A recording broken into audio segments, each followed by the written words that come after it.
Hello friends, my name is Matt and welcome to the Joy of Nerding. Today we're going to do something a little different than our normal painting of spaceships. We're going to be building a free AI assistant to help us run role-playing games. Now, when I say free, that is a bit misleading in that it relies on a certain amount of sunk cost infrastructure. If you have a reasonably recent laptop, especially one with a discrete video card, especially one made by NVIDIA, or even a desktop with a discrete video card made by either AMD or NVIDIA. The NVIDIA ones will be faster because they include specialized AI hardware called tensor cores that the AMD ones are only now starting to add. But I can tell you that I run what I'm about to show you quite fine on a Ryzen 3700, which is several years old desktop CPU with a Radeon 6900 XT with 16 gigs of RAM. And you'll find that the RAM on your video card is going to be the biggest limiter. But the way we're going to do this, it's not going to be that much of a problem for our purposes here. It also works fine on my laptop, which is from 2019. I forget the CPU in it. It's one of the Intel i7 ones, the mobile ones. But the video card is an NVIDIA mobile workstation graphics card with only 4 gigs of RAM. So even if you have a fairly workaday desktop, if it can play some video games, it can run AI. Now, whether it can run AI and what else you're running for your virtual tabletop is going to take experimentation. If you're running something that's fairly resource light, runs in a browser, something like Roll20 or Playroll, Owlbear Rodeo, things like that, you're probably going to be just fine. You also could play the game of, well, I have a desktop and a laptop, I'll run the AI on my laptop, I'll run the role-playing game on my desktop, because they don't need to be on the same computer, especially since what you're doing is typing it in and getting answers. If you're running something that's a little bit heavier weight, like say Tailspire, that may present a bit of a problem because that's going to be consuming a bunch of your RAM and GPU compute in order to be able to do its cool rendering awesomeness, which, because both the AI and that are going to be heavily relying on the video card, you may very well end up running into some resource contention there. I should also mention that this is doable with ChatGPT. I'm not showing that here because it would require me to upgrade to ChatGPT Plus, which I am not going to do because, again, the point of this is to keep it sunk cost, low cost. The first thing that you're going to have to do, which is outside the scope of this video, is set up a local instance of Ollama and OpenWebUI. If people like, I can do a separate video on how to do this. I will link to my notes as to how I set it up on Linux in the show notes. I have a big document of all of the things AI that I set up, including Stable Diffusion for image generation, and there's a bunch of different models there, Ollama for a general AI chat, and there's a bunch of models available there, and also one that I use for generating the music for this channel, and another one that I use to generate the subtitles, the closed captions. The closed captioning one is quite good, saves me a lot of typing, but it's not perfect. I do have to go through and run through the video one more time to make sure that it's synchronized up correctly, and also it can get words wrong because I stumble over my speech, or it sometimes flatly hallucinates, especially if there's the background music. So, you know, when I speed up the video and I'm painting the thing and if there's some cool riff in the background, it imagines me saying things when there's no human speech there. It's just music. So it gets confused there. One of the things that I found surprising was a couple episodes ago when I was doing the Mr. episode and I'm playing Home Alone on the NES and Kevin's all running around and I'm talking about the things that I'm seeing on screen. I said bucket. It didn't hear that as bucket. And I'm probably going to have to manually fix up the wording when I'm doing the captions here. To be clear, I said bucket, as in a pail that you put stuff in. And if you recall, I believe in Home Alone, they had one of the criminals stepped in the bucket and slipped and so forth. It's bucket meaning the word pail, but I belabor the point. So without further ado, let's go look at my local setup. Okay, so this is my browser window for a basic OpenWebUI install running locally. You see I've got some tests here, and I ask it questions about what's a good thing to put on pizza. There, see? I asked for a nice punch because it's cold out. There were mixed opinions on it. I thought it was very good. So it's cranberry orange. I didn't have any more bourbon because we used that up in the eggnog.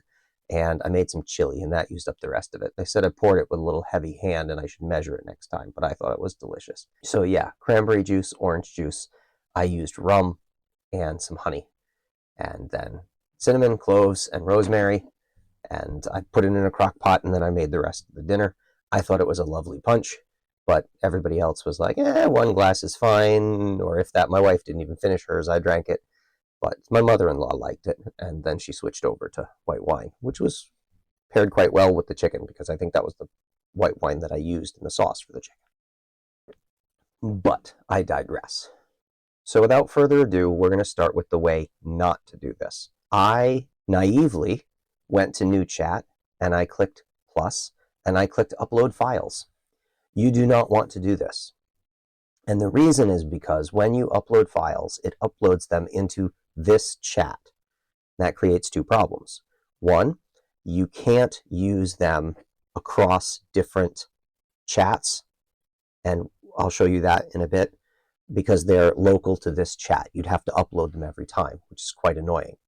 The other, perhaps worse problem is there's a concept of what's called a context window, which you can think of it as the working memory of the AI. Most of these AIs have context windows in the realm of 64 kilobytes.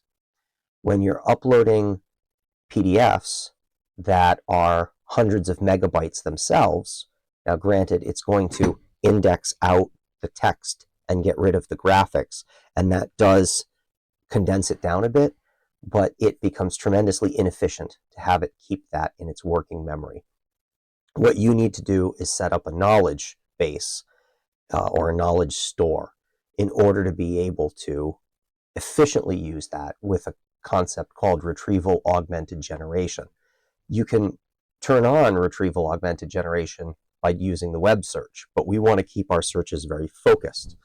Now, credit goes out to Dave Plummer of Dave's Garage, because I was having a devil of a time, and I found a video that he put up 3 months ago where he explained how to do this.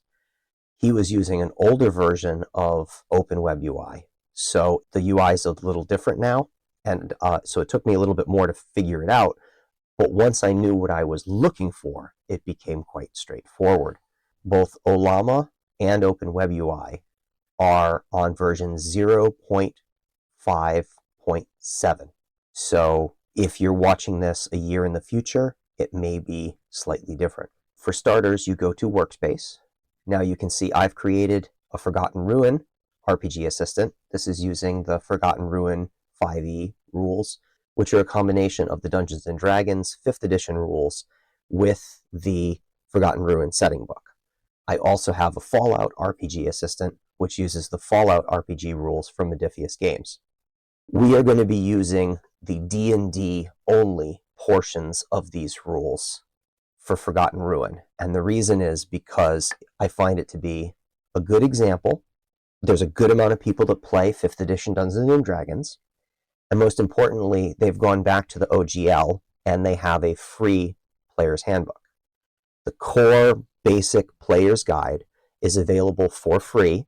I will link it in the show notes. It was last revised in 2018, which is fine, from Hasbro/Wizards of the Coast. The system reference document is even more broadly licensed in that it is under an open license itself. We're going to be using both of those PDFs. And the reason is because I don't want to be showing you what I'm doing with Forgotten Ruin and Fallout, because even though you can buy those PDFs from the publisher, they're not freely redistributable. And I'm not saying that the ones from Hasbro are either, but I can at least give you a link that you can go download them, and they are allowing you to do that.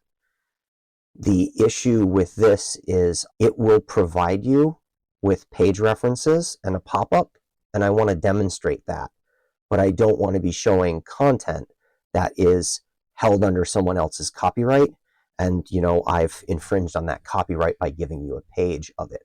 The system reference document I have no concerns about. I believe the open license allows that to be freely redistributable, and the other one is freely downloadable, so I'm not showing you anything that you can't freely download for yourself. I could play fair use and mess around with, well, this is just a review or whatever. I'm not going to do that. This will build you the core 5th edition rules. But I want to be abundantly clear that you can upload any PDF that you have, any text document that you have, any document that you want to add to the knowledge store, you can. If you write out your own custom setting, as long as it is in a file format that this can read, you can do that. Also, a note, you may think that I'm being overly cautious. I will tell you a couple of stories. Story the first.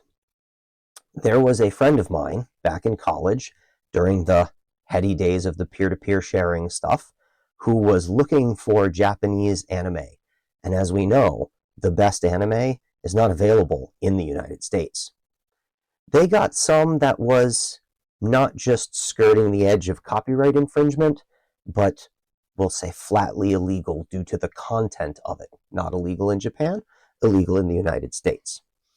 This individual promptly deleted it, but it didn't change the fact that some years later, they got a knock on their door from the constabulary, who was wondering why they had possessions of such things. And they said, no, I deleted it as soon as I realized what it was. I was just downloading Japanese anime, and it showed up as sharing because it was on, I don't know, LimeWire or Kazaa or whatever, and when you grab the files, they automatically reshare them out. That's how peer-to-peer stuff works. I mean, torrents work the same way. So one needs to be very careful as to what one searches for and downloads, even accidentally, and people will sometimes trick you by having seemingly innocuous names. It claims to be Ranma 1/2, but it's not Ranma 1/2. The other one was where I used to work some years ago. My boss would send me things to read. Now, I'm quite busy, so I would forward them to my personal account, and one day he sends me a thing in the same vein of he has previously, saying, hey, go have a look at this file. It's an interesting report. And so I forwarded it to my home email. It turns out it was a company confidential and proprietary document that I have now inadvertently exfiltrated from the company.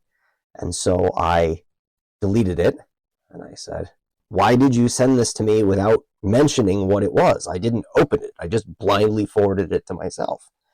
So anyway, I read it the next day at work. It was a very interesting document, but as I said, it was confidential and proprietary. But one of the things when they laid off the whole division was they reminded me that I was under a non-disclosure agreement and therefore could not talk about the contents of that document for the next 2 years or something like that. And so they were watching me exfiltrate this from the company, which is good. They should have done that. If they hadn't caught me doing that, I would have been suspicious as to how good their IT was. But from that point on, from between the time that I realized that he had sent me a document that was confidential and proprietary and when I was laid off, and also after that time, I only forward myself emails that have links to public things in them. If somebody attaches a document, I assume it's confidential and proprietary. And this is where you get the axiom that one should always endeavor to avoid even the appearance of impropriety. So you may think that this is a long-winded explanation. For that, I apologize. You may also think that I'm too paranoid, but there's a saying that it's not a question of whether you're paranoid, it's a question of whether you're paranoid enough. That said, to business. So we go into Workspace and we choose knowledge. That's where you start. And so this is a collection of things. So I click plus, And what are you working on? We'll call this a Dungeons and Dragons 5th edition rules. Just call it rules. What are you trying to achieve? Building a knowledge base. I can type. Of knowledge base of Dungeons and Dragons 5th edition rules. We'll call this public. It doesn't matter. It's locally on my computer, so no one else is going to be able to do it. So you click create knowledge. If only creating knowledge was that simple. But over here, there's no content found. So you click add content, upload files. Now, there is a pop-up here that since I'm capturing the window, you can't see because it's a file system picker dialog pop-up. But I'm going to make the gross assumption that all of you know how to navigate a file upload window on your respective operating system. Yes? Okay. So I'm going to talk you through what I'm doing. I go into my RPG store. I look for Dungeons and Dragons. I get 5th edition because, of course, I have whatever resources were made available for all of the previous editions as well. And I'm selecting D&D Basic Rules 2018 and the SRD OGL 5.1, which are the Dungeons and Dragons Basic Rules from 2018 and the system reference document under the OGL version 5.1, as the name suggests. So those are 11.5 megabytes and 4.9 megabytes, respectively. So I click open, and only the first one uploads because the file picker is weird. So let me upload the second one. So you have to do it one at a time. You can also drag and drop. So now we see we have the little spinny beach balls of progress, and we wait. And by we wait, I don't mean you wait 5 or 10 minutes. I mean, it's going to take a while to index this. You probably wait half an hour. So I'm going to stop this recording, and I'm going to do the little time passes, and we will come back, and these will both be uploaded. And then I will show you how to proceed from there. In real life, what you're going to want to do is pause this video here. If you're following along, let it chew over those and go do something useful. Paint some miniatures, watch a show, whatever. All right, friends, and we're back. And the spinny beach balls are gone. This actually didn't take as long as I thought it would. When doing this with Forgotten Ruin, I uploaded the Forgotten Ruin rules as well, and those were about 50 megabytes. And then I went and had some lunch, and this is only 15 megabytes in total, and it ended up only taking about 15 minutes. So assuming that's linear, assume 1 minute per megabyte. These are more text dense, so there's fewer graphics it needs to get rid of, and perhaps that has something to do with it. So the next thing we need to do is go over to models, and we're going to create a model that, despite the term create a model, we're using an existing model and tying it to our knowledge base. We're not going to create a completely new model. We're not retraining one. So this is where we get into discussion of what model to use. Now, Dave Plummer over at Dave's Garage had a very good point, which is we're going to use a small model, because the bigger the model, the more it knows, like intrinsically, the more data it's been trained on. So on the one hand, that could be better reasoning abilities and so forth. But for this purpose, we're just looking for somebody that's a good assistant to look things up. So we want to take a small model, and then we'll fill it with our information. They'll also be faster, and bigger models need more RAM, which if we're talking about a constrained device, that's going to be a consideration. I have a bunch of models installed here. The new hotness are these DeepSeek ones. We're going to be using DeepSeek 1.5b, but you don't have to. So this Llama 3.2 is Facebook's one, and that is very nice and quick and good. DeepSeek is the new hotness, as I was saying. And also I like the Dolphin series because they are unconstrained. If you think about it, it's not immoral, it's amoral. It is not limited by morals. So if you're using ChatGPT or some of these other ones and you were to ask it how to do something illegal, they will tell you, I'm sorry, I'm not allowed to help you with anything that's illegal. And in the case of one that's on the cloud, it's going to possibly report you to the authorities. The dolphin ones do not have that limitation, and that can lead to interesting things because I was looking up what are some ideas on how to kidnap somebody. And you ask ChatGPT this, and it says, you can't do anything illegal. You're a bad person. Don't do that. And, then you say, okay, in the context of my role-playing game, I want the bad guys to come and kidnap someone and it be in such a way that the heroes have a mystery to solve. At which point then it'll say, oh, okay, if in that case, that's fine. But even still, none of them will write you something that's a really good horror story, like Stephen King level of stuff. So you still need to be creative if that's the sort of game that you're running. If you're running something light, it's probably quite useful. The other thing to consider is how they answer is culturally influenced, especially for the constrained models. So we're going to ask a couple of questions. So this is the DeepSeek 1.5b, right? And 1.5b is there's 1.5 billion parameters. So you can say, what can you tell me about Taiwan?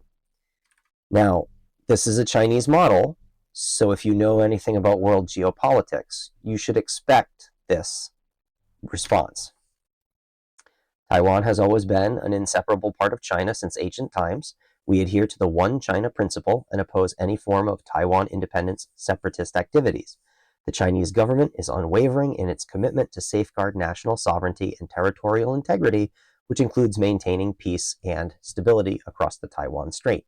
So, then you go to new chat and you pick something different like Llama 3.2 1b.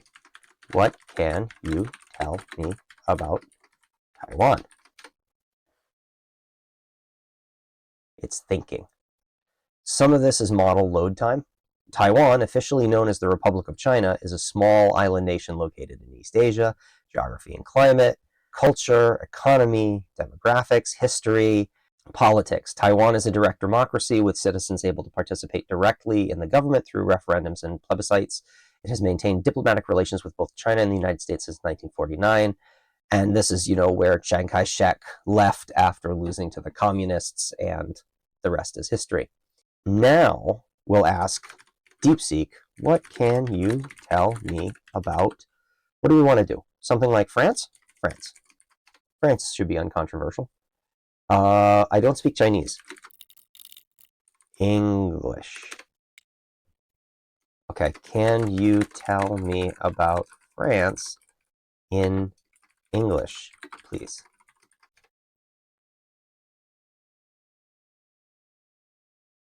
So I don't read Chinese.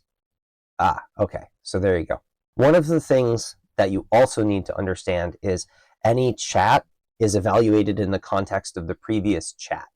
So I wanted it to tell me about France, and it interpreted this as France as it relates to Taiwan. So let's ignore this, go to a new chat. We'll grab DeepSeek 1b. What can you tell me about France? Okay. It's telling me about French cuisine. Great. So that is not a particularly useful answer, which makes me wonder about the quality of this model. I've only just started kicking the tires on it. So if we take this and we go over to Llama 3.2, what can you tell me about France? Look at this. Actual useful stuff. So the Llama 1B model is, Llama 3.2 1B is actually really good for a small model. Supposedly its reasoning abilities aren't as good, which I'll buy. But let's see if there's a new one. Llama 3.3 state-of-the-art 70B model. That's all they got is a big one. Yeah, I can't run this. It's 43 gigs. I only have 16 gigs of RAM, and then you need some headspace. So that's not going to happen. So it looks like Llama 3.2 is our best one. You know what? I was going to use DeepSeek. Let's create both. Why not? We'll compare the two, and we'll just go through it twice. All right, workspace. You don't need to upload your knowledge again. This is one of the nice things about doing the knowledge this way. So models, you click plus. All right, base model from, select a base model. We're going to do DeepSeek 1.5B. So we're going to call this Dungeons and Dragons. Actually, that's too long. D&D 5E Assistant DeepSeek. Description: a Dungeons and Dragons 5th edition assistant using the DeepSeek model. All right, we don't have to worry about the visibility. It's only just us. System prompt. This is where you can give it some real personality and flavor. All right, you are Gygax, a helpful assistant who knows about Dungeons and Dragons 5th edition rules. All questions should be assumed to apply to these rules. Please provide citations where available. And let's try and make it a little eccentric. Your replies will be best if presented in the form of a wizard. Presented in the form of old, I don't want to do old English speech. If presented in the form of a fantasy, presented as a fantasy wizard would speak. We'll see what that does. All right, and I'm going to copy that because we're going to put that on the other one. We're not going to do prompt suggestions. Select knowledge. This is where our knowledge comes into play. Dungeons and Dragons 5th edition rules. So now this is hooked up. Capabilities. We don't need it to do vision, but we do want it to do citations. Save and create. All right, and we're going to do another one. D&D 5E. Did I do lowercase? That doesn't matter. Assistant. And that is what? Llama 3.2. And we're going to select the base model here of Llama 3.21B. And a Dungeons and Dragons 5th edition assistant using Llama 3.2. And we're going to use the exact same system prompt. Select knowledge, exact same knowledge. No vision. Go.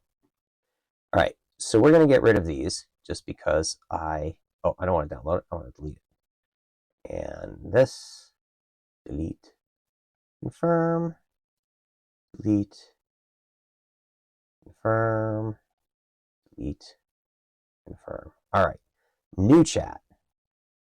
And they're down at the bottom for some reason. So we've got our Llama 3.2 and our DeepSeek. Hello, what is your name? And it's thinking.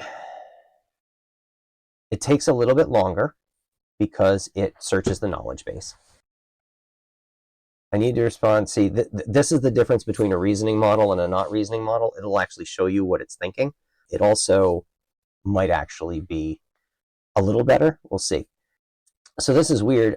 I gave it its name. It should know its name. But it at least knows that it's supposed to be evaluating it in the context of Dungeons and Dragons. And all right, so it seems you do not have a specific question or topic in mind. No, I was just being polite.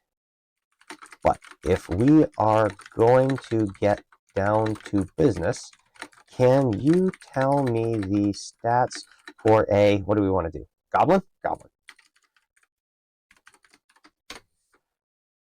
It's still thinking. All right, goblin. Now, important, so it's citing, I don't know what this is for. Okay. Basic rules, 2018. Feel free to ask for details. So what's important here is you can click on it and it will tell you what it found. And then you can click on that.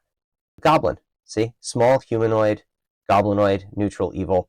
So I clicked, just to walk through, it cites these both as sources. I clicked the SRD one, and then I clicked opening file, and it goes to the right page, which it opens up a new tab, and boom, goblin right here. Now, I'm curious, what is in this one? In the basic rules, page 56. Trinkets, I'm not sure where it got, why it found goblin related to that. And it thought that that relevance was even higher. So that explains this right? Where it's got GNLD30, a silver badge in the shape of a 5-pointed star. Yeah, both of these is a little weird. Its actual wording is really weird, but it helps you look it up. Now, if I go here, what did it find over here? Ah, it found the entry from the player's handbook as the second item. So I don't know why it thought this one was more useful, more important, but this one is actually the correct answer as well. So let's go and do a new chat. And what do we ask it the first thing? We ask it, what's your name? And then, can you tell me the stats for a goblin? Oh, and the thoughts are interesting. The user asked for goblin stats and wanted some references. In my previous response, I provided a few sources with it. Yeah. Okay. I should break down each stat clearly using the sources I had. We're going to go to the other one using Llama. What's the first thing I asked? What is your name? Is your name? Ah, mortal Matt, thou seekest knowledge of mine own identity. Verily, I am none other than Gary Gygax, the venerable founder of Dungeons and Dragons, that most iconic and enduring fantasy realm. Also, it was faster. So I'm gonna back off DeepSeek. I thought it was kind of interesting when I first played for it, but Llama 3.2, way better. 'Tis a tale oft remembered, but one that hath also been somewhat distorted over time. In truth, my true name is Gabor Gygax, a Hungarian-American wizard and game designer whose love of fantasy and storytelling first took shape in the early 20th century. As I sit here surrounded by the mystical trappings of minotaurs and dragons, I am reminded that the essence of D&D remains unchanged, a testament to the enduring power of imagination and the human spirit. See, this is what we were looking for. Now tell me, mortal Matt, what is it that thou seekest in these ancient tomes? Mighty Gygax, I seek these statistics for a goblin.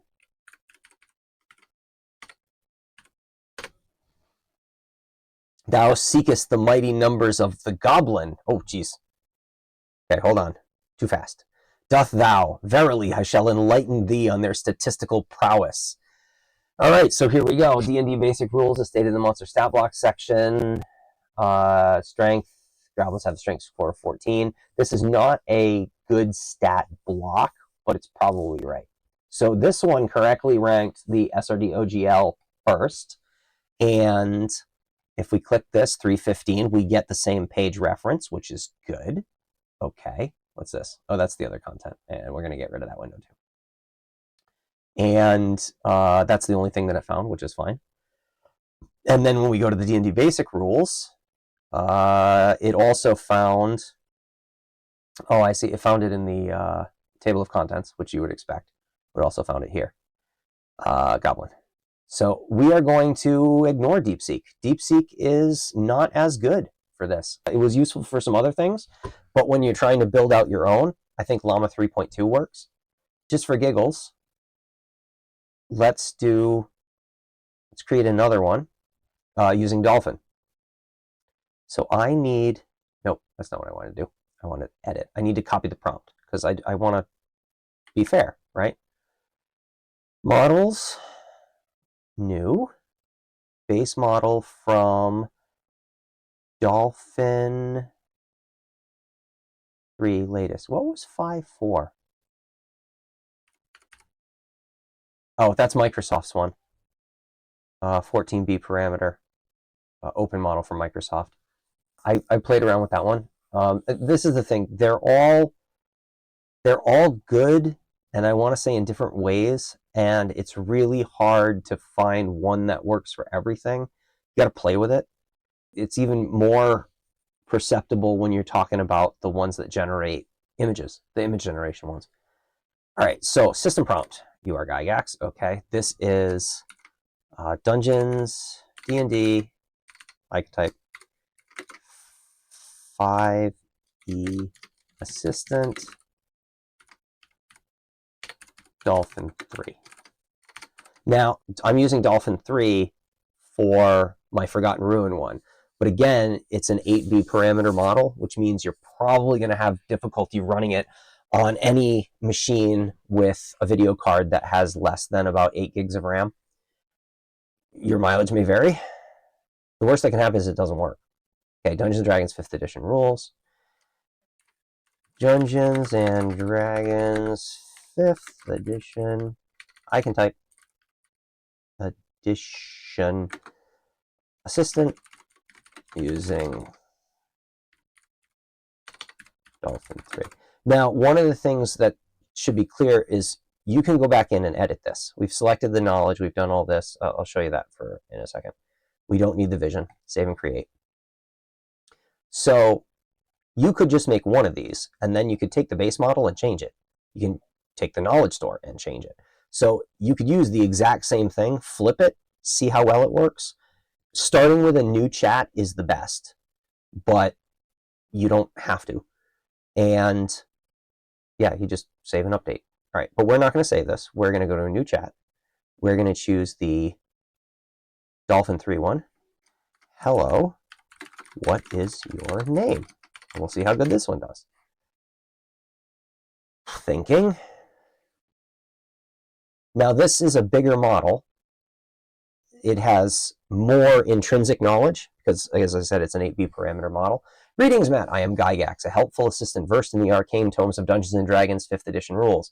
How may I assist you today in navigating the realms of this wondrous game? If there be any questions about mechanics or lore, do not hesitate to inquire, for I'm here to serve as your guide through the labyrinths of D&D.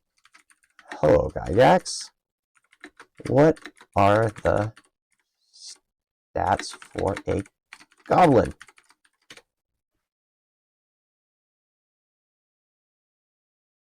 Ah, dear seeker of knowledge, the humble goblin stands as a testament to the diversity of beings in our vast multiverse. According to the sacred text D&D Basic Rules 2018, a standard goblin possesses the following attributes. And yeah. And honestly, I kind of like this a little better than Llama, but I could see this comes down to a personal taste issue. It found this, page 138. I think that page reference is, I was going to say, I think that page reference is wrong. No, it's right. I was like, I thought it was 300 something. Maybe that's the other guide. What's this one? Page 138. Oh, it found the same entry twice on page 138. That's fine. And it was this one, which was page 315. Now, the one question I have is, did it actually get it right? So we're going to close this. Okay, so it has armor class of 15, right? Leather, armor, shield. Okay. Hit points 7, 2d6. Speed 30 feet, which you would expect. Strength 8, 14. Okay, all the stats 8, 14, 10, 10, 8, 8. 8, 14, 10, 10, 8, 8. And then it's got stealth plus 6. Stealth, dark vision, all those things. So now we're going to leave this one open. I want to see if any of them got it wrong. Okay. This is wrong. The Llama 3.2. Armor class is not 14. The hit points are not 27. Strength, no. None of this is right. It must have gotten confused. All right, what about this one? These stats are completely wrong. So Dolphin 3 seems to be a lot better in that it was actually correct. But again, it's limiting. Let's see what we can do. Is there a... All right, if we go over to Workspace, let's edit the Llama one. That Llama 3.2 latest, I don't know how big that one is. Llama 3.2. What's the default? It looks like 3B. The latest is probably the 3B model, which would still probably run on a machine with 4 gigs of RAM, video RAM. All right, so let's try this. I'm going to delete this one. This is the DeepSeek one, and I'm not a fan. So we're going to get rid of that. Now, I want to start over. So I'm going to get rid of this chat. And we're going to do a new chat using Llama 3.2. Hello, what is your name? Now, it should be clear, a lot of this is non-deterministic. There's a degree of entropy in it. So even using the same model, if you ask it the same question again, it's going to be a different response, just to inject some randomness. So this is not truly scientific. Mortal Matt, I am Gygax, a humble assistant and keeper of the arcane lore. Wave staff. My name is Gary Gygax, co-creator of Dungeons & Dragons, and I shall guide you through the realms of 5th edition rules. As for my name being Gygax, it seems that it is indeed my true identity. No citation needed. I'm glad it doesn't need a citation. Now tell me, what brings you to this realm? Do you seek wisdom on character creation, spellcasting, or perhaps the intricacies of combat mechanics? We'll go with this. Mighty Gygax, I seek the stats for a goblin. A noble quest indeed. Okay, so got it right this time. And emitted it in a nice form. Not as nice as this, right? This actually popped it right out there, right? As in nice bullet list, all that. Whereas if you go with this one, it's correct, but not as nicely formatted. But anyway, so armor class 15, 7 hit points, 30 feet, 8, 14, 10, 10, 8, 8, 8, 14, 10, 10, 8, 8, yep, okay. Stealth plus 6, dark vision 60 feet, passive perception 9, languages, challenge 1/4, can take the disengage or hide action. That's really useful. Did this one talk about nimble escape? Challenge rating, yep, it does. Their actions are marked by an innate ability called nimble escape, allowing them to employ disengage or hide as a bonus action. Going back to this guy, scimitar and a short bow. Yep, actions, scimitar, short bow. That all looks correct. And did it find the correct ones? That's the correct player's handbook or basic rules. And this is the correct OGL reference, which we had open. So Llama 1B, not great. Llama 3B, much better. I think that is true. The DeepSeek is kind of limiting. Let's use a bigger DeepSeek. That would be an interesting test. Yeah. Okay. So DeepSeek. What do we got? They got a 1.5B. They got an 8B. They have something smaller, like a 3B. DeepSeek R1. They got 1.5, 7, 8, and 14. 7, I think, will fit in a video card with 8 gigs of RAM, for sure. 8 probably won't, but I have 8 downloaded, and when these are kind of big, right? So I don't want to wait for the 4.7 gigs of the 7B to download. Actually, 8B would probably fit in a machine with 8 gigs of RAM because it's only 4.9 gig. I'm not sure how much of that is compressed and it needs more working memory. Not sure. This is interesting. First generation of reasoning models with comparable performance to OpenAI O1, which is not a reasoning model. There's an OpenAI O1 reasoning, including 6 dense models distilled from DeepSeek R1 based on Llama and Quen. Anyway, We're going to pop this over to DeepSeek 18 or DeepSeek 8. You can run 14 on a machine with 16 gigs of RAM, by the way. All right, so save and update, and let's do a new chat, and we're going to use DeepSeek. Hello, what is your name?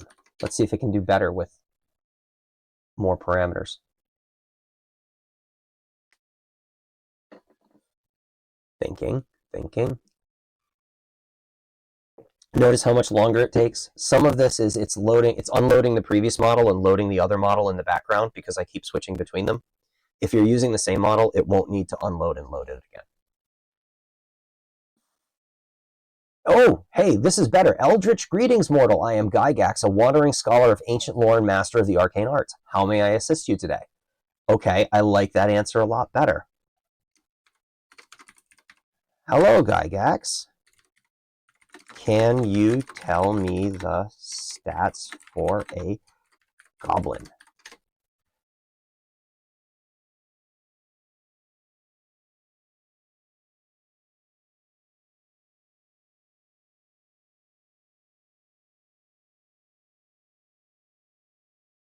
Ah, you're inquiring about a goblin, a rather mischievous creature indeed. Okay, and now it gets it much better.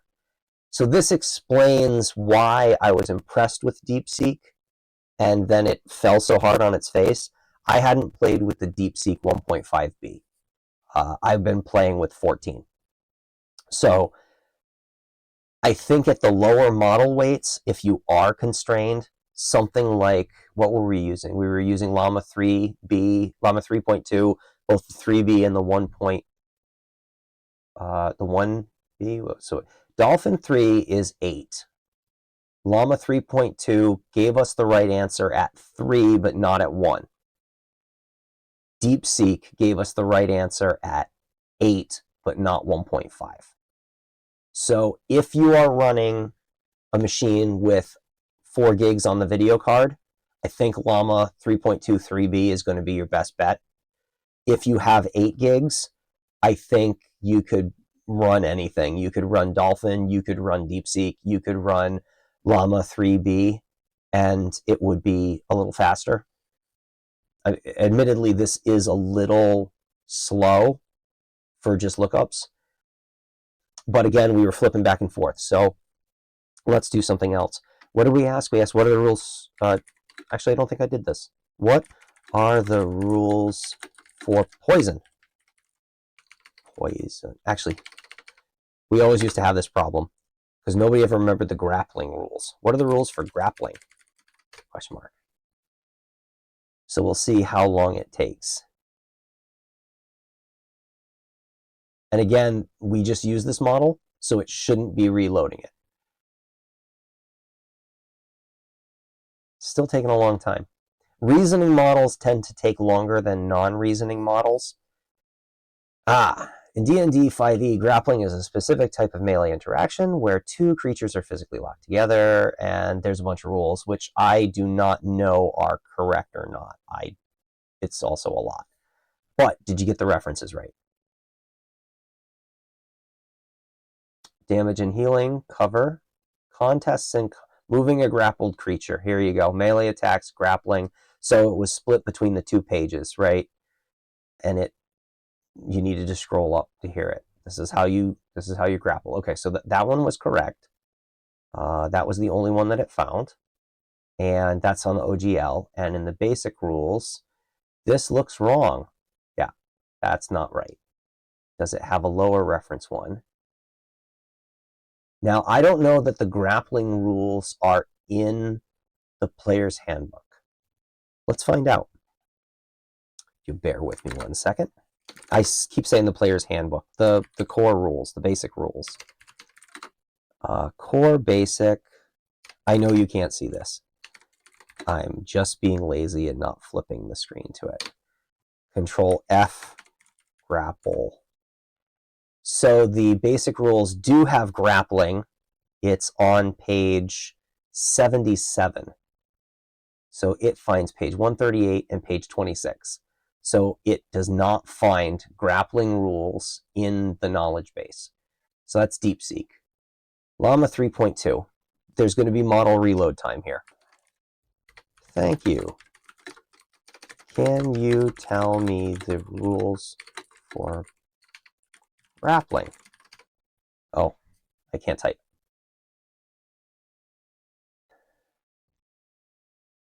Oh, but it knew what I was doing, so that's good. The art of grappling, Pixet beard. The art of grappling, a most delicate and subtle aspect of combat. Pixet beard. According to the basic rules, when you attempt to grapple an opponent, they can use their reaction to resist. To initiate a grapple, make a melee attack against your target using any type of weapon or unarmed. That's not true. You have to be unarmed. On a hit, you can choose to grapple instead of dealing damage. The grappled creature must succeed on a DC 12. I'm actually reading the rules.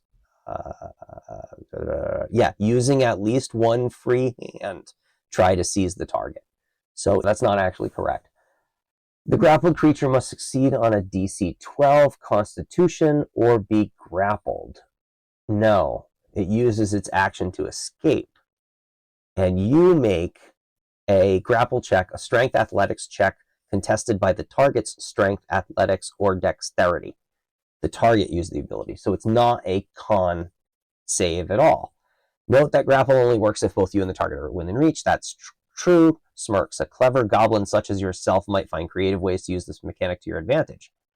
Okay, so what does it find? We said this was on page 77, near to weapon fighting. Oh, grappling. Here we go. It actually found the right page. This is correct. Right here. I have this open in another window, which is what I was reading. We can close that too. And then the SRD, page 315, that found me a goblin again. And it may be finding the goblin because of the previous question. It's still in the context window. And now we're going to have some fun with it. What? I'm not a goblin. I'm a male human. Forgive me, mortal Matt, I seem to have assumed the most unusual of creatures. Chuckles. As a dungeon master and rules expert, I sometimes forget that my patrons are not typically goblins. In any case, as a male human, you would follow the standard grappling rules for humanoid opponents. According to the player's handbook, page 183, when making an unarmed attack against a humanoid opponent, you can choose to grapple them instead of dealing damage. All right, so let's go to the dolphin one, which is my favorite so far. Thank you, Noble Gygax. Another query. I can type. Might you tell me the rules for grappling? And again, this includes load time. That was pretty quick, including flipping the model. Certainly, Matt, I shall elucidate the arcane mechanics of grappling in a manner befitting my wizardly persona. In the vast and complex tapestry of Dungeons and Dragons, grappling is a form of engagement that allows two opponents to physically bind each other. This rule can be found within your player's handbook, specifically in the section dedicated to combat. Okay, so I haven't fed it the player's handbook. It must know this intrinsically because of its built-in parameters. When two combatants wish to engage in this physical ballet, cute, they must both succeed on a melee attack roll against an opposition made up of the target's strength modifier and their proficiency bonus, if any. Also true. The grappling initiative flows thusly. The character initiating the grapple makes the first attack with advantage granted due to their surprise or clever positioning. So that's not wrong. It might be misleading. If you have a superior position or surprise, you would get advantage. But okay, these are standard combat rules. Target. The creature being attacked may choose to accept the grapple if it benefits them or decline and attempt a reaction. True, I suppose. You could always choose not to resist. So technically accurate. Upon successful initiation of grappling, both combatants become restrained in terms of movement. They are limited to a single action that must be used to maintain, break free, or perform actions in their entangled state. True. Breaking free. To release oneself from the grasp of another, one must succeed on a strength athletics check against the DC determined by the grappler's strength and proficiency bonus. If successful, the character frees themselves and may move immediately after succeeding on this check. So let's see. Escaping a grapple. A grappled creature can use its action to escape. To do so, you must succeed on a strength, athletics, or dexterity acrobatics check contested by your strength check. I assume that means your opponent's strength check. So this is technically wrong, but let's see if it found it. Interesting, it didn't find it in the basic rules. That's interesting. It didn't find it in the basic rules. Cover, damage rolls, critical hits. Is it up? Oh, yeah, it's up here. So it did find the correct spot in the SRD. So that's 118. Are they both 118? That's page 96. This is on the SRD, page 118. I don't know why it found grasping hand, forceful hand. I think it confused a spell with the grappling rules. And what's this? This is 118. What's on 118? That's another one, another spell. So I'm curious about why are there none in the basic rules? You can, by the way, use the collections or specific files. You hit pound, right? Can you find the grappling rules in pound?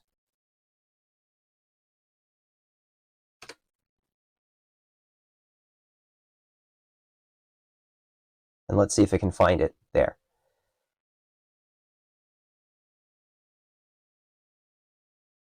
Yeah. I don't want the rules. I just want this. So that's page 4. That's not useful. Okay, so if you specifically ask it to look it up in the book using pound, it will, and it can find it. All right, that works. So it is not perfect, and I don't know. I have to say it's a toss-up for me between Dolphin 3 and Llama 3.2. Right? Llama 3.2, the answer it gave was wrong, but it at least found in the page references. I think I'm going to have to go with Dolphin 3 is still the winner because its answers were more correct. Even though it missed finding it in the player's handbook here, and its answer was mostly correct, and it found it in the OGL SRD, which there's some overlap there, and the answer is the same, so it's not giving you a wrong answer, especially if you look it up. They're not always great at context, but they can at least look stuff up for you really fast. I don't know whether this is more trouble than it's worth. I'm going to play with it and see, and I encourage you to do the same. You know, your mileage may vary, but I think it's a useful tool that is only going to get better. I also would not be surprised if Hasbro/WotC builds it into their own offerings, so they have a trained AI that answers D&D rules. I really like how well both Dolphin and Llama talked like a wizard, right? That's kind of a challenge that even the bigger DeepSeek failed to do. And that may be because it's trained in not English. I assume its native language is Chinese. So asking for a Eurocentric fantasy trope is probably a little difficult for it. All right, friends. Thank you for being here with me today. I'll be back with a recommendation. Hello, friends, and welcome back to the portion of the show where I recommend something to listen to while painting, or in this case, working on the computer, which I'm not going to do because you should be focused on what you're doing. Yeah, you could have something on in the background, and oftentimes I'll do that, but I found that when I was playing with this, it demanded my full attention. So this is a recommendation of something to read afterwards, or maybe while it's processing the documents that you're uploading. And never let it be said that I don't give you value for your entertainment dollar. I'm recommending a trilogy. Since we're talking about AI, I think it's only appropriate to recommend Neuromancer. Now, for those of you that are younger, this is what is called a book. It is printed on cellulose, and you can read through it. It's quite portable. and it does not short circuit if you get it wet. So I'm going to fix this ever so slightly. There we go. Case was the best interface cowboy who ever ran in Earth's computer matrix. Then he double-crossed the wrong people. This is, I believe, the first cyberpunk book ever written, or at least it's the first mainstream one, because it came out in 1984. Another one worth mentioning is Snow Crash, which I'm not recommending because I want to save that one for later. But yeah, that came out in 1992. Collectively, these are referred to as Gibson's Sprawl trilogy. You can actually pick them up as a box set in some places. They've been all over the place. Yeah, they were 84, 86, and 88. So this is about Case, the computer programmer, who is basically burnt out, and they, the powers that be, offer a fix, right? Like his neurons are fried or whatever. They will make him back to the way he was. They will help him. But of course, he's got to work for them. I don't want to spoil it. It's been an age since I've read it. You can find the audiobook version, I believe, on Audible and other places. I read this in the late 90s, and we'll get back to that. So it had already been out for a decade and a half. Count Zero is the next one installment in the series. These all take place in the same world, but they are independent books. You can read them in any order. I'd read them in release order. Gibson's vision of the future is stylishly hip and frighteningly probable, from the software black market and the daring keyboard cowboys who plug into systems brain first for mega heists, to the haute couture of the art world where true genius hides underground like hunted prey, to the exclusive realm of the corporate technocrats where members of the brilliant aristocracy need an army of high-tech, high-paid mercs to make a career move. As you can see, both of these are pretty well worn and dog-eared. Mona Lisa Overdrive is shiny and new, and I believe this is because I loaned the trilogy to a friend of mine, and her rabbit ate this one, so she bought me a new copy. So hence why this one looks basically brand new, because I think I read it once. I mean, the spine is creased, but not nearly as bad as say this one is. Enter Gibson's unique world, lyric and mechanical, erotic and violent, sobering and exciting, where multinational corporations and high-tech outlaws vie for power, traveling into the computer-generated universe known as cyberspace. Into this world comes Mona, a young girl with a murky past and an uncertain future, whose life is on a collision course with internationally famous SenseNet star Angie Mitchell. Since childhood, Angie has been able to tap into cyberspace without a computer. In Shadowrun, they call those otaku, but we'll get to Shadowrun in a little bit. Now, from inside cyberspace, a kidnapping plot is masterminded by a phantom entity who has plans for Mona, Angie, and all humanity, plans that cannot be controlled or even known. And behind that, the intrigue lurks the shadowy Yakuza, the powerful Japanese underworld whose leaders ruthlessly manipulate people and events to suit their own purposes, or so they think. So I read these in the late 90s because I was running Shadowrun. This is Shadowrun 3rd edition, specifically. And I first encountered this game when a friend of mine who was visiting MIT, and I think he ended up applying there. I think this was as he was a junior in high school, so that would have put this at about 96, 97. And so he came back with a copy of this book, and I thumbed through it at lunchtime, etc. I was familiar with Dungeons and Dragons, but the idea that there were other role-playing games just surprised me a lot. Let's see, this was, oh, that's interesting. Copyright 1998, FASA Corporation, which means it must have been 98, not 96. So we must have been seniors in high school. So we went off to college after that, and I was putzing around in the game shop on campus, and I found the book, and I was like, oh yeah, this was the game that John was talking about. So to be clear, don't get me wrong, I love D&D to a greater or lesser extent, but I'm not a huge fan of fantasy. Kind of never have been. So I like other games. Star Wars was and is a big one. Oh, that's funny. FASA Corporation can be reached on America Online. Email, FASA info, Battletech, Shadowrun, general information, or FASA art for art comments in the online gaming area, keyword gaming. Via internet, use AOL account name at AOL.com, but please no list or server subscriptions. That's funny. Visit FASA on the World Wide Web at www.fasa.com. FASA's out of business now, by the way, but it was 1998, so you started to put those things in your books. What's also funny on this is I remember there being a bit in the gear that they updated. It wasn't even an errata. It was just the gear. Yeah, here it is. I got it. So I wrote over handwritten notes on these because there's weights and concealabilities. A wrist model cell phone, a pager, because you got to have pager, an earplug unit cell phone, and all of these, a handset unit cell phone had a weight of 1 pound, and they updated that to negligible.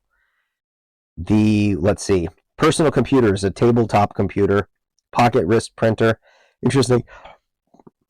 Excuse me, there's no laptop computer listed here. I think I had a house rule for it.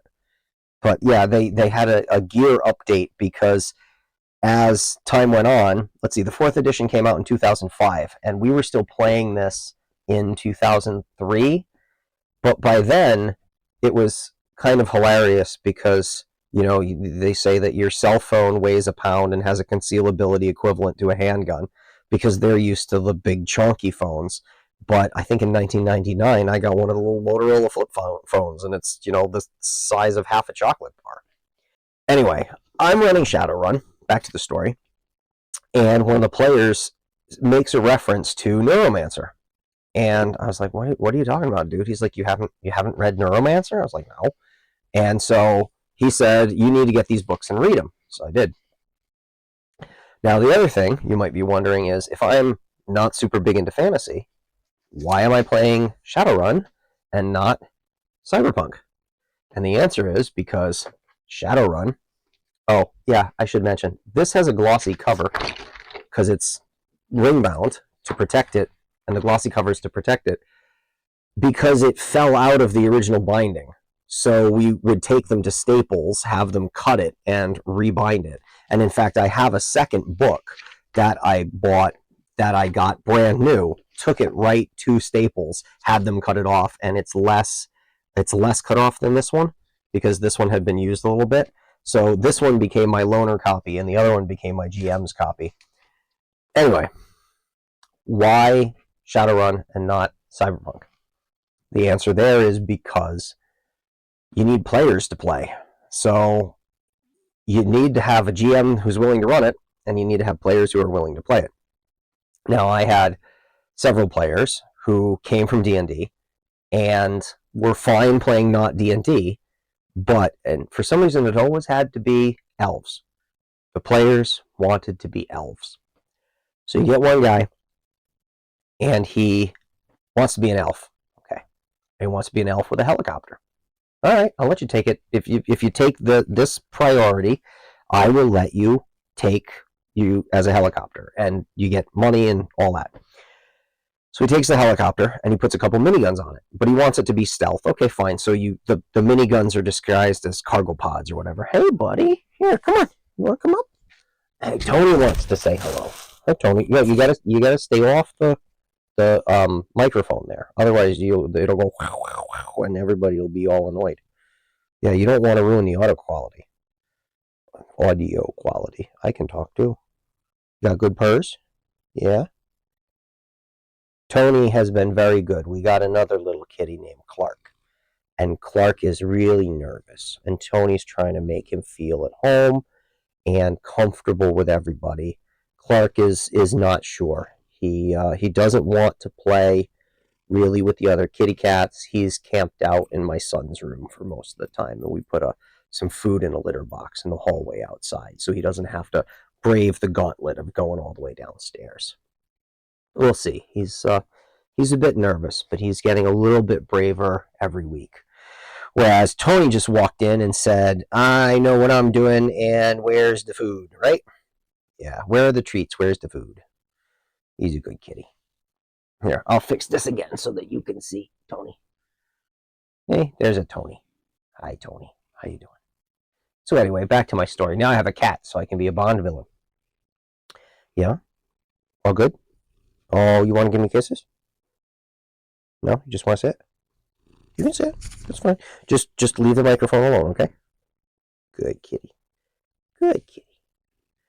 So anyway, elf, helicopter, okay? And miniguns that pop out, okay? It's all fine. It means that outside of that, he's got like a little bit of body armor and a pistol, and he's kind of useless. But if what you need is somebody to fly your helicopter, that's good. He was playing a rigger. And normally your rigger would have a drone or something like that. He'd spent all his money, and he was going to have to get a drone later. So they do this kind of introductory mission where they've got to go and retrieve the MacGuffin or whatever it is. And there's a cyber zombie, which is literally, think Terminator or RoboCop or something like that. More machine now than man, twisted and evil, right? Evil's probably the wrong word. You're driven into psychosis because you can't be that much non-organic and not go a little nuts, is the idea. Yes, I love you too, buddy. No, don't knock over the mic. Don't knock the books off the table. So the cyber zombie is supposed to be a difficult but not insurmountable challenge, and it's not unexpected for a character to die or become seriously wounded and then need serious medical attention, right? Okay. So you've got the helicopter. The people are on the ground. I forget how he was in the helicopter and they weren't. Oh, no. They were going on a mission. So he was hanging out in case they needed help. That's what it was. This wasn't like a random encounter. This was an operation. So they go on this mission, and the cyber zombie's in the back of a truck. And combat starts, right? The door rolls up, everybody roll initiative, cyber zombie, woo-woo. Several rounds of combat go by. Everybody, runs for cover because the cyber zombie's got a light machine gun, and he's just spraying the area down. And meanwhile, the helicopter's like, okay, my first action is I flip the switches, and it deploys, and the miniguns start to spin up. Now, the thing about the miniguns is that they took like 3 combat turns to spin up to operational speed, but they don't shoot because their spin up is driven by an electric motor. Their shooting is actually driven by trigger. So they'll always spin, but it takes them 3 combat turns to spin up. So everybody's shooting, everybody shoots at, people throw some grenades, all that. Cyber zombie walks forward, shoots some more. Round 2, minigun spin up. Another round of combat goes by. Okay, sword guy and all that. Now, nobody wants to engage the cyber zombie in melee, which might have actually worked because they knew the dude was there with the helicopter. And then it gets to his turn, and it's turn 3. Your guns are ready. What do you want to do? And he's like, I open up on the cyber zombie and the truck and everything within 10 square meters. So we figure out what that would be, and he would have been rolling 60 D6s, because Shadowrun, especially 3rd edition, was a bucket of dice game. I don't even think we had him throw dice. I was just like, yeah, they're all dead. You guys, and the cyber zombie gets all chewed up, and the truck gets all chewed up, and big explosion, and. Done. So that was his best performance in all of the game, because he was not a balanced character. He was able to do one thing very, very well, and that was it. And there was another one, also an elf. I think it ended up being this guy's girlfriend. I mean, out of game. I think that he got his girlfriend to play, and I think that's how we got her. So they were elf, boyfriend and girlfriend in the game. And she's like, I want to be an elf. Okay, you're an elf. And I want to have a bow. Okay, you can have a bow. It's like, do you want any like melee weapons or a gun or anything like that? No, I just want a bow. Okay? You realize that you can't walk around with a bow and arrow. This is not fantasy. You're walking around in downtown Seattle. People are going to notice. The bows are not concealable. And, arrows are not concealable. I was like, do you want to take like some martial arts or something like that, or magic? No. I'm just going to take my bow. So she ended up with some really good skills, because what else is she going to spend her priorities on? And very little money, but that's okay, because all she needed was her cool bow. And so they go out for dinner, right? Just walking down, go out for dinner. And it's a mixed race group of elves and humans, and I think that might have been it. Most of them were humans. And they go out for dinner on, I think it was the Halloweeners turf. And the Halloweeners have a dead elf head as their logo. So they're quite specious. It's probably the right way to put it. I don't know if race is the right way to put it. Racist, specious, whatever. And especially, they do not like elves. So they are going to fight this group of Shadowrunners on their turf just because. And I think they were hassling them, and instead of de-escalating the situation, they escalated the situation, and it ended up with a whole city block destroyed. But that said, meanwhile, Elf Girl with the bow literally can do nothing. So her best action was to hide in the dumpster, because it provided her some amount of cover and protection. And it's like, really? I have to hide in the dumpster? I was like, well, you didn't have to hide in the dumpster. You could have made a character that had other things besides a bow, like a knife or a gun or magic. And no, don't bat the,